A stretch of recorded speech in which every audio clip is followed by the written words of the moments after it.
They're all over Diecast. So at the main stage, JD main stage is 7 minutes at 1 o'clock. Mr. Peter Brock.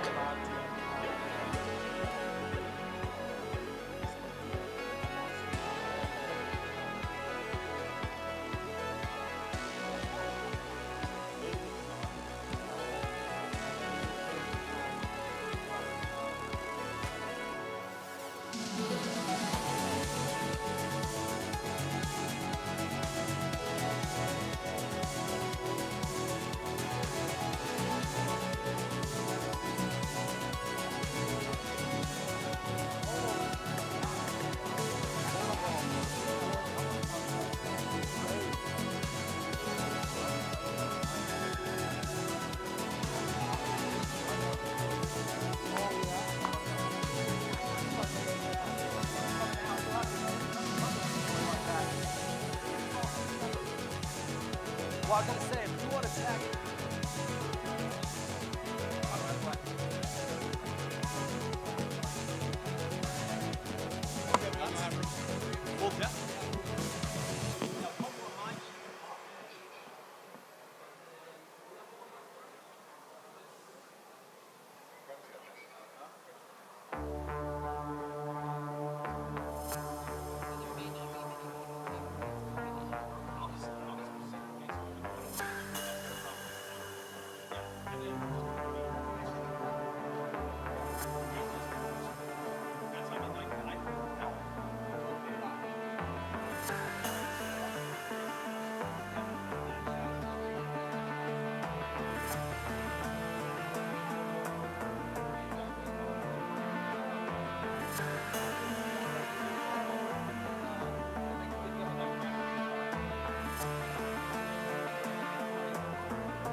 Test.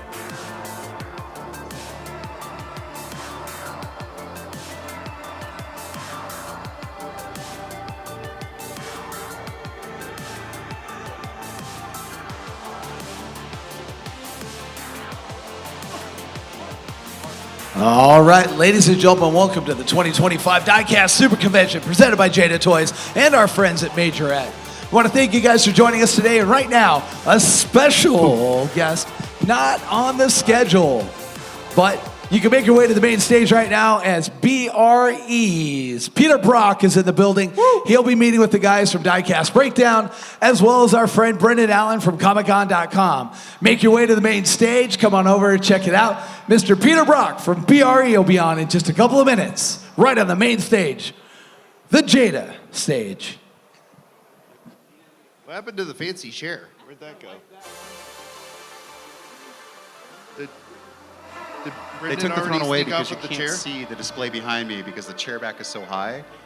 And they gave me just one of the regular dining chairs. Uh-huh. I didn't know that I was supposed to puke every announcement. So now that Steve has shown me how the announcement is supposed to go, I will try to be Brett Lawson up here every time. All right, let's go ahead and get started. My name is Brendan Allen from ComicCon.com. Joining us today, I'm going to get to you in just a moment, but I had to write their names down. Diecast Breakdown from the Diecast Media Network. I will let you let them tell you their own names in just a moment. But to my left over here, living legend Peter Brock. This guy, all over just every single bit of racing history that I know has got his name on it, and it is ridiculous that I'm sitting 5 feet from you. I am in awe. The folks that were on the VIP tour on Wednesday night were able to go to BRE and check out the photos and the history and the T-shirts and things and get great stories and get to meet Peter himself and get autographs and things. His wife Gail is with us, and I forgot the dog's name. Kits caused an emergency on Wednesday night and ran out the door immediately as soon as we showed up. We had to send out a search party. The dog was found. No dogs were harmed. He's here today. But let's go ahead and get started. Diecast Breakdown, go ahead and introduce yourselves, and let's get going.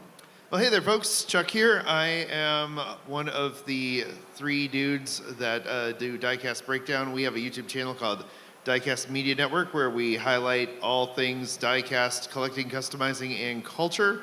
We have a series of shows that we do on that channel, but one of them is our video podcast called Diecast Breakdown that you can also find on your favorite podcasting apps. That's Apple, Spotify, Pocket Casts, Google Play, all the fun places that podcasts are sold for free. We are thrilled to be here. This is our first time all together in person. We do everything kind of virtually, but we just kind of are 3 guys who love the hobby and got together one day and said, you know, let's see if we can talk to some people and get some of the questions that we've had for a long time about the tiny cars that we know and love answered, and one thing led to another, and now we're here.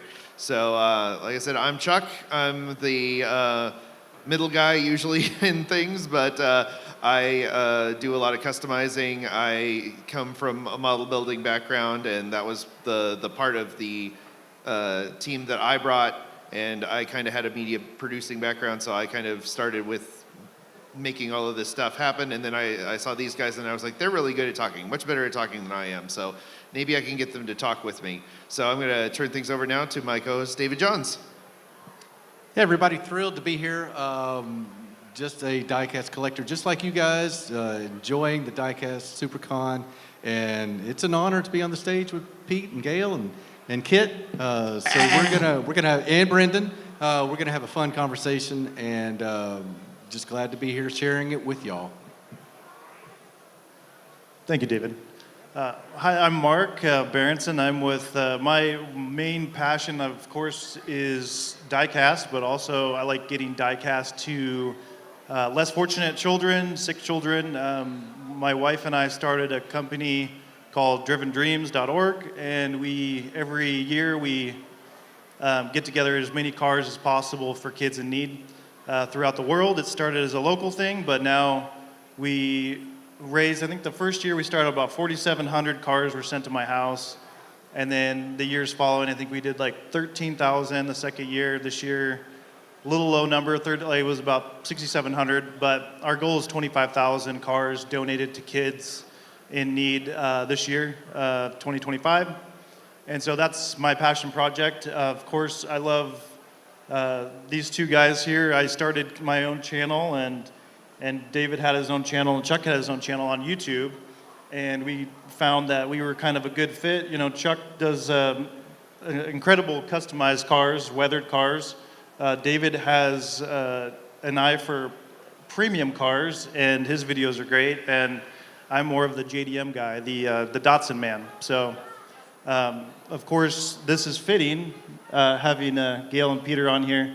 I got the pleasure to meet them around, I don't know, it's probably 6 or 8 years ago down at Canby in Oregon. And there was a car show down there every year that was huge.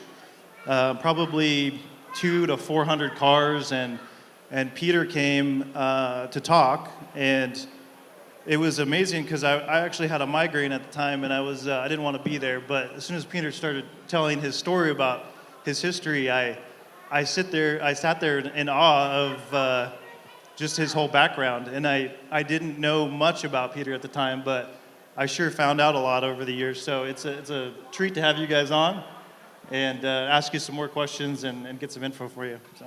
That's nice. So this is actually really coincidental and interesting, and I think honestly that Steve does this to me on purpose sometimes. But on our show, Who the F is Frank, we just talked about the Ford Ferrari, just the history that you guys have with each other, and the 330 P4 is a model that D'Agostini is doing in the 1/6 scale, and we were just talking about the car and showing it and all that stuff, and then for the VIP tour, Steve's like, you got to get on that tour. You have to go. But he wouldn't tell me why. He never tells me why, but he wouldn't tell me why. And then I get on the bus, and we pull up to BRE, and I'm like, huh. And then we walk inside, and I start looking around, and I go, huh. And then Peter Brock comes walking into the room, and I'm just amazed. So you guys have a storefront here in Vegas.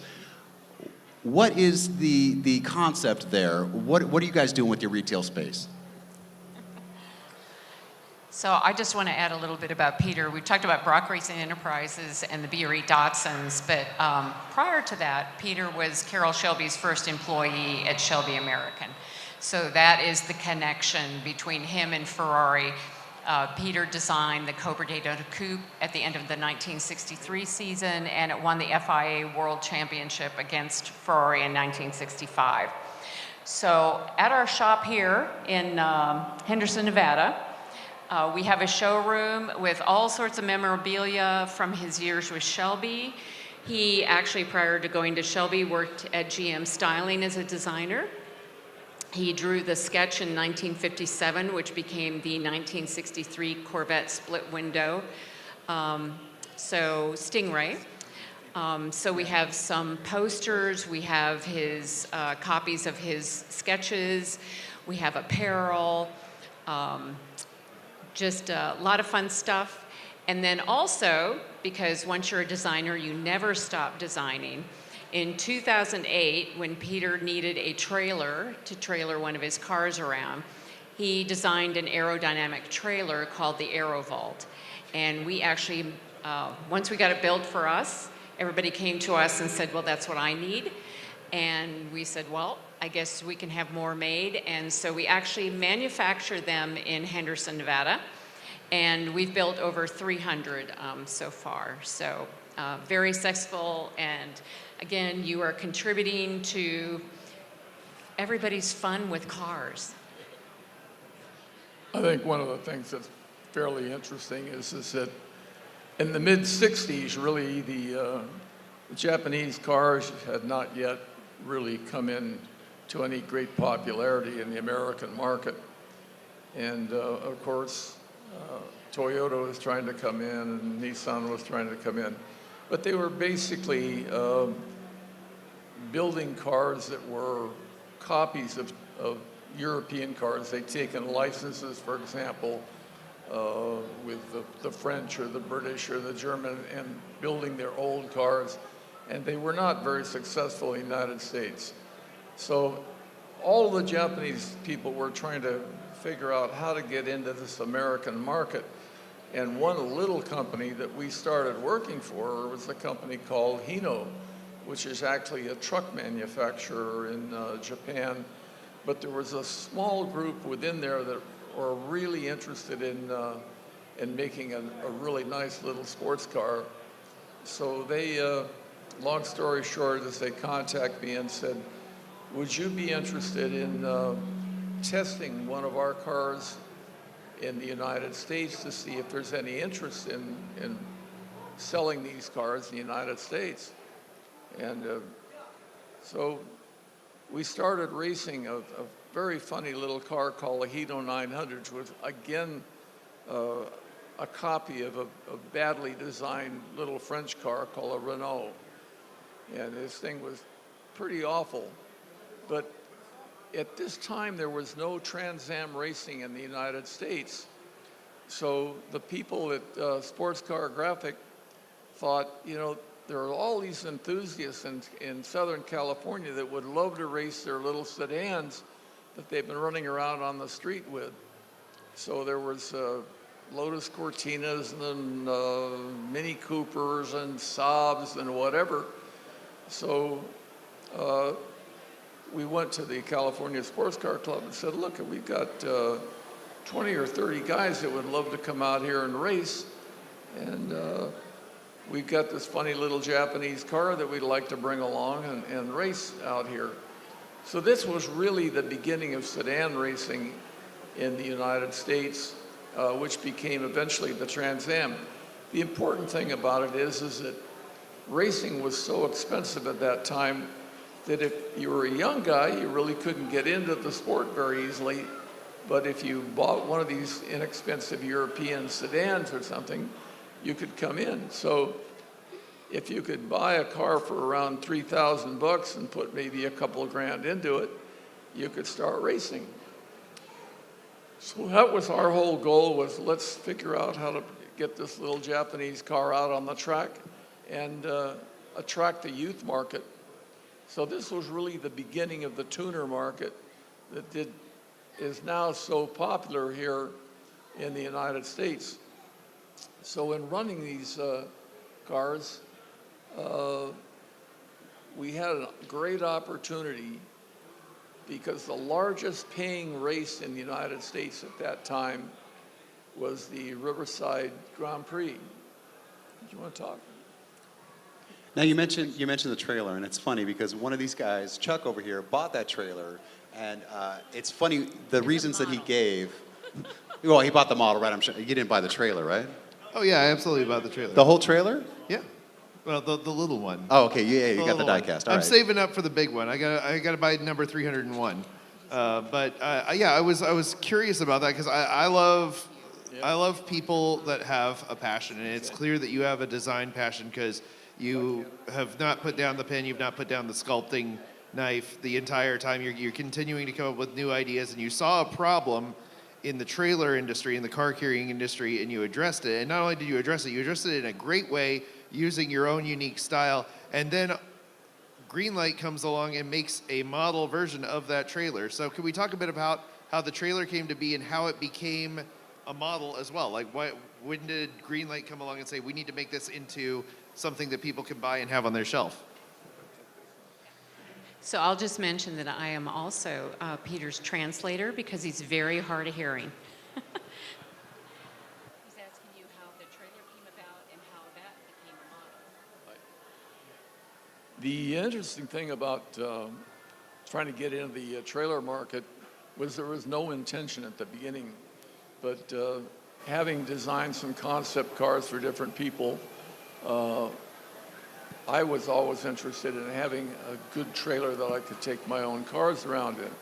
And so when we built the first Daytona Cobra Coupe replica in South Africa and brought it over here, I needed to get a trailer. So I started looking around at all the commercial trailers out there. And of course, all trailers are designed to carry the most efficient amount of boxes that they can. Consequently, that's a big square box that you can fill with all these little tiny boxes or whatever goes in them. The problem is if you put an automobile in it, which is basically a circular frontal area shape, you've got all of this roof area that you're carrying around a lot of air in it. I thought, what a stupid thing to be going down the road and half your payload in there is just air. So I knew that we could make something far more efficient if we got the frontal area down on it. And because of my interest in aerodynamics, I figure out what the best shape is. So we'll get rid of the box and we'll make something that is really very smooth shaped on it. So I measured up the size of the car that I wanted, figured out what amount of head clearance I could do in there to build it, and built this first trailer just as a prototype for myself. And the minute we got it out on the road, people started asking, can you copy that trailer? And I always said, well, we were working with subcontractors at that time, making some parts and pieces. So we made a few trailers, and that became the way we got started in it.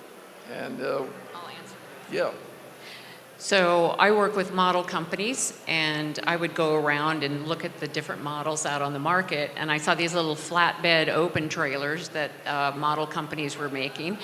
So I took out a picture of one of our Aerovault trailers and showed it and said, well, I really think you should make one of these. So we got connected with Greenlight on that. And I must say that Aerovault owners during the pandemic, no one was doing anything during the pandemic, right? Aerovault owners were having fun. Every Aerovault owner gets a little trailer, a little model Aerovault trailer, and we were getting photos from owners because it's true 1/64 scale. So your 1/64 cars are going to fit inside, and they would show us. One had the caption, "You can still get in trouble during the pandemic," and he had his Aerovault hooked up to his little model truck with his little model Ferrari, pulled over by a little model cop car. So everybody was having fun with the models during the pandemic. Peter, I talked to you briefly before we got on here, but one of my favorite stories that I was able to hear from you when I was down in Oregon at the Datsun show was you getting a racing contract with Toyota for the 2000 GT. I think we all know what the 2000 GT is. Beautiful car. And going to pick up those cars from Toyota to discover that they weren't there. Can you tell us about that story and what that turned into, a competitive thing that sparked, I think, a lot of racing? Very interesting way that we came about with a contract with Toyota. As I started telling you a little while ago, we started out racing a little Japanese car called the Hino. And the Hino was building probably the best pickup trucks in Japan, in the area. And the thing is that Toyota wasn't selling very many cars over here, but they could sell every pickup truck that they could build. And they figured out, well, if we can expand our pickup truck sales, we can do a lot better. So what they went over and they ended up buying Hino so that they could get their entire pickup truck production over as Toyotas. Well, when they came in and figured out that, we'd been doing some racing, they came over and said, could you maybe take over our racing program? And I said, I'd be glad to do it. So they had a beautiful little car called a 2000 GT. And we signed a contract with them to develop the 2000 GT. The only thing is that as time went by, the cars never showed up. And we found out what happened is that Carroll Shelby had figured out that they wanted to go racing, and Carroll Shelby at that time, this is 1966, 67, had just won Le Mans with the Ford GT 40s, and he was the top name in the United States. And Ford had closed down, so Shelby was wondering what the heck he was gonna do and figured out that Toyota wanted to go racing. So he went over there, talked to management, and of course, Shelby being the most famous guy in the United States in racing at that time, management looked at this deal and said, God, we can go with this unknown guy in California named Peter Brock, or we can go with Carroll Shelby, the most famous American racer out here. What are we gonna do? So they went with Shelby, even though they'd signed a contract with us. So we're waiting around and keep calling and saying, when are you gonna send these cars over under contract? Silence, nothing ever happens. So finally, one of the guys in the Shelby shop calls and says, hey, we have these 2002 GTs in here we're building up, and we're gonna go racing with them. And I said, there's no way. I said, I have a contract with them. I'm supposed to be getting those cars. He says, well, you're never gonna see them because they're at Shelby's. So I figured out Shelby had snaked the contract away from me. So I went down totally cold, walked in the door at Datsun and asked to see who was running the racing department over there. They said, well, we don't do any official racing. And I said, well, there's a few people out there. There's a guy on the East Coast named Bob Sharp running with some Datsuns, and he's doing pretty well. And you got a couple of guys out here running, they're not doing too well. And they said, well, that's the problem. We don't have a car that we think is a very good race car. And I said, well, I think I could make a pretty good race car out of your Datsun 2000. They said, oh no, we know what Toyota's going to be doing. There's just no way that we could be competitive with that car, so we're not interested, goodbye. So they wouldn't even talk to me. So I went back and talked to my very good friend at Hino and explained the whole situation to him.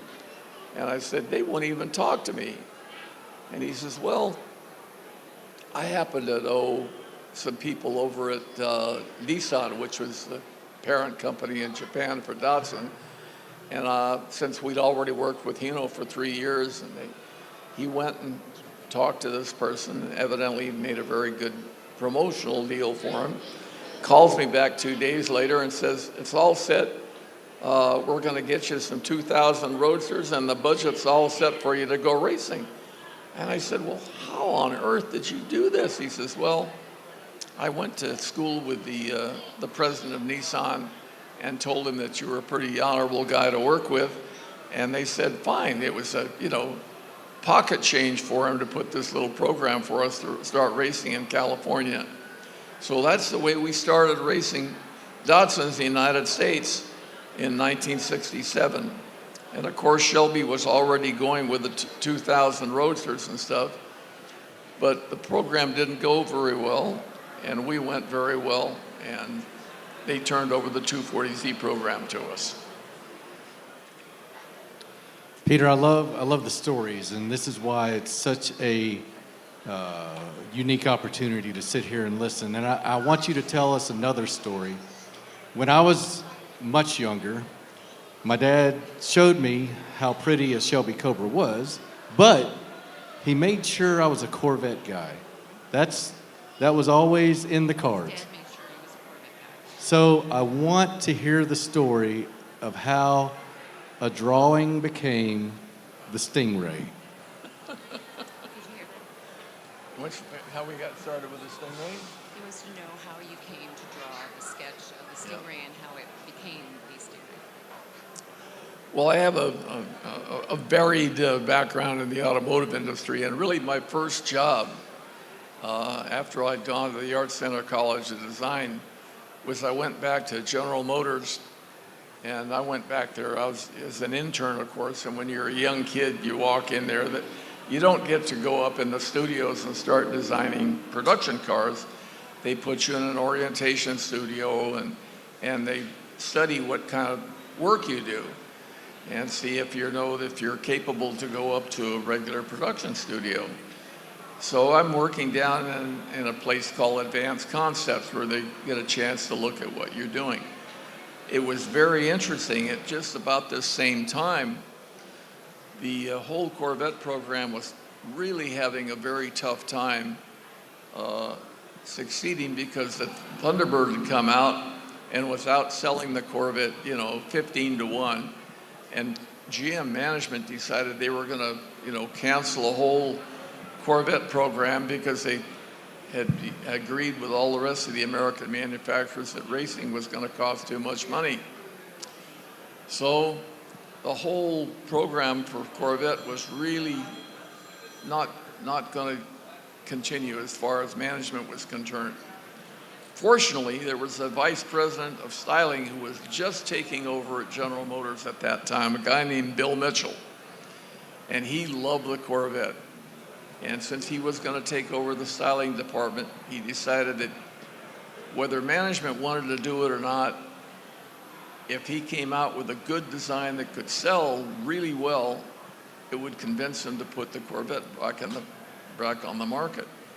The problem was he, with management, had made an official pronouncement publicly that they were going to get completely out of the performance market, which meant that they were pretty much fading out with the Corvette program. So Mitchell is wanting to build a new Corvette, and he cannot take his idea up to the production studios to develop this new automobile. So the only place that he can really think that he might do something is he's going to go down to the Advanced Concept Studio, where they've got 4 young guys, myself, one of them, and see if there's any interest down there in building a new Corvette. So I'm down there, working on some advanced concept cars and, totally blue sky stuff to see, who's going to come around. And in walks Bill Mitchell and says, I want to talk to you guys. He had just been over to the Turin show in Italy and had seen all these beautiful little streamliners that had a real nice little oval shape on them. And he starts telling us about this auto show that he'd gone to. And of course, there's 3 or 4 of us young guys there, and we're looking at each other and we're wondering, why is the vice president of styling talking to 4 young guys that had just come to work for General Motors? So he says, you guys know anything about racing? And we said, well, yeah, we just went down to Sebring a couple months ago to see the first prototype that Zora Duntov had put together with Harley Earl, and we really wanted to, be part of this racing program. So, if I'm not going on too long here, he says, well, I'm interested in building a new Corvette, and would you guys be interested in possibly designing that car for me? And we're looking at each other, and it's hard to believe that the vice president of styling is asking 3 young guys if they want to design the new Corvette. But the bottom line was that he couldn't go up to management, and we said yes, and we put some stuff up on the walls. He walked in, looked at some sketches on the wall, picked one off and asked, who did this? And I raised my hand. And he said, well, this is a great direction. Why don't we continue this thing? And this was in November of 1959. 57, actually, yes, great. So that sketch that was done in November of 57 became the 63 Corvette. So that shows you the resistance that was going on within General Motors to get back in the Corvette program, that it had to go through all these problems. But Mitchell persevered. We ended up building a prototype car called the XB87, took it out to the public. But before that, management came down, finally figured out that he was trying to sneakily design a new Corvette, and they told him, look, you cannot do this. And he says, well, I want to continue it anyway. I think we should do it as a dream car or something. And they said, well, if you want to do it, you can't put the Chevrolet name on it. You can't call it the Corvette, and you'll have to pay for it yourself. And he agreed to do it. So at that point, he saved the Corvette program, and we continued on with it. And he called it the Stingray. And he called it the Stingray. He was a big deep sea fishing enthusiast. He loved the shape on that particular fish and applied it to the Stingray. So the sketch that I did became the 1963 Corvette. Over that development from the 57 to the time it came out in 63, it took a little over 5 years. That shows you how long it took to do it. But when it came out, they could not build enough of the cars. The thing became a great financial success, and it made his career, and of course it certainly helped mine. That is incredible. And I could sit here and listen to you talk all day long, but unfortunately that's the time that we have for today. Thank you so much for coming out. Peter Brock, if you live in Las Vegas, if you come to Las Vegas frequently, if you are in the area, I highly recommend that you go to BRE. It is a museum of automotive and racing excellence. It is incredible how much history is on those walls, but they have merchandise, they have models, they have shirts, they have posters, and most importantly, this man himself is there. He will sign things. He will tell you stories. It is an incredible place, and I don't even know how I can put into words what it means to be sitting here right next to you and hearing you tell these stories. This has just been incredible. Thank you so much for your time today, and thanks Thank to the you, guys Peter. from Diecast Breakdown Thanks being for up your here with me. patient listening summation of history. No problem.